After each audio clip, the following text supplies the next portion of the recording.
Hi అండి. Egg ములక్కాడ curry చేసుకుందాం. దానికోసం 3 ఎగ్గు ఉడకబెట్టి పక్కన పెట్టుకున్నాను. ఇప్పుడు ఒక బాన్ పెట్టుకుని ఆయిల్ పోసి కొద్దిగా జీలకర్ర వేసుకొని నెక్స్ట్ మనం ఉల్లిపాయలు వేసుకుందాం. ఉల్లిపాయలు సన్నగా నిలువుగా తరిగి పెట్టుకున్నాను. ఈ ఉల్లిపాయలు వేసిన తర్వాత జస్ట్ 2 నిమిషాలు కదుపుకొని ఒక్క స్పూన్ సాల్ట్ వేసుకుందాం. ఇది ములక్కాడలో సాల్ట్ తక్కువ వేసుకోవాలి ఫస్ట్, లేదంటే ములక్కాడ గుంజుకుంటుంది. సాల్ట్ ఎక్కువైపోద్ది ములక్కాడలో, అందుకని మనం సాల్ట్ తక్కువే వేసుకోవాలి.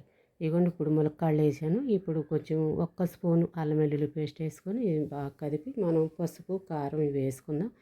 ఒక్క స్పూను చిన్న స్పూను పసుపు, పెద్ద స్పూను కారం వేసాను.